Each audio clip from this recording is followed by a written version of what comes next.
Yes, bwana mambo vipi mtazamaji na mfuatiliaji wa Mashambo Digital na Mashambo Media popote pale ambapo ulipo, ni kukaribishe sana. Nikukumbushe tu kama bado hujabonyeza maneno ambayo yameandikwa subscribe yaliyopo hapo chini ya video yako, basi unayo nafasi kubwa kabisa ya kuweza kufanya hivyo hivi sasa. Bonyeza maneno ambayo yameandikwa subscribe yaliyopo hapo chini ya video yako ili usipitwe na zile update, lakini pia na zile taarifa mbalimbali hususan za kimichezo kutoka hapa ndani ya Mashambo Media pamoja na Mashambo Digital.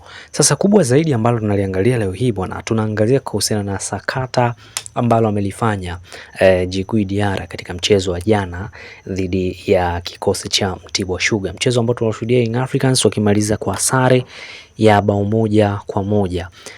Kuna goli ambayo iliingia na Djigui Diarra akaweza kufungwa. Sasa baada ya mpira kumalizika, zilitokea tafrani za hapa na pale, vurugu za hapa na pale, na moja ya vurugu ambayo ilitokea ni kati ya Djigui Diarra na muamuzi ambaye alikuwa anachezesha mpira ule, baada ya kuweza kupuliza kipenga kuashiria kwamba dakika 90 zimemalizika. Diarra alimfuata muamuzi na kwenda kutaka kuzinguana naye ama kutaka kuweza kupigana naye, na akimbishia kwamba muda bado haujaisha, amefanya makusudi ama ameweza kupuliza kipenga ikiwa muda bado haujaisha, kitendo ambacho wachezaji wenzake walikwenda kumtoa. Meneja wa kikosi cha Young Africans naye pia alikwenda kumtoa, lakini pia na rais wa Young Africans naye pia alikwenda kumtoa na kwenda kuzungumza naye katika kile ambacho amekifanya, lakini alionekana kuwa na jazba sana. Sasa haikuishia hapo tu kwa upande wa Djigui Diarra katika kile kitendo ambacho alikifanya pale uwanjani, baada ya kuweza kufokeana na muamuzi, baadaye wachezaji wenzake, viongozi mbalimbali wa benchi la Young Africans kuja kumtoa. Aliendeleza kitendo hicho baada ya kuelekea katika vyumba vya kubadilishia nguo. Wakati anatoka sasa katika vyumba vya kubadilishia nguo na kurejea kwa ajili ya kuweza kupanda katika gari kwa ajili ya kwenda hotelini ama sehemu ambayo anafikia, wakati anatoka alifanya kitendo ambacho nacho pia si cha kiungwana na si kitendo ambacho ni kizuri katika namna moja ama nyingine.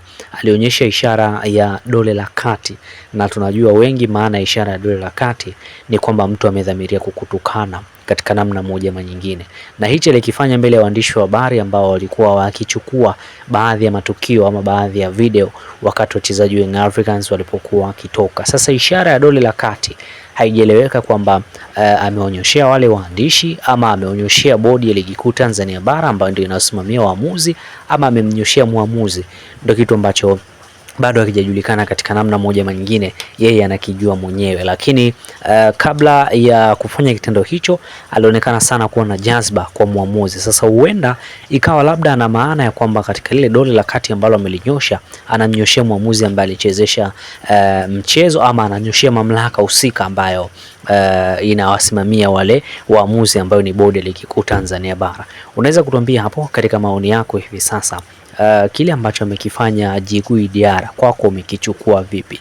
Je, ni sahihi kwa kile ambacho amekifanya Djigui Diarra kuweza kunyosha dole la kati na kuweza kutukana waamuzi ama waandishi wa habari, ama katika kile ambacho amekifanya Djigui Diarra si sawa? Unaweza kutuandikia maoni yako hapo na kutueleza katika namna moja ama nyingine. Nikukumbushe tu kama bado hujabonyeza maneno ambayo yameandikwa subscribe yaliyopo hapo chini ya video yako, basi una nafasi kubwa kabisa tu ya kuweza kufanya hivyo hivi sasa. Bonyeza tu maneno ambayo yameandikwa subscribe yaliyopo hapo chini ya video yako, kwani kumbuka tu kwamba ukibonyeza maneno ambayo yameandikwa subscribe yaliyopo hapo chini ya video yako, basi utaweza kuwa kwanza kabisa kuwa unazipata zile update, lakini pia na zile taarifa hususan za kimichezo kutokea hapa ndani ya Mashambo Media pamoja na Mashambo Digital.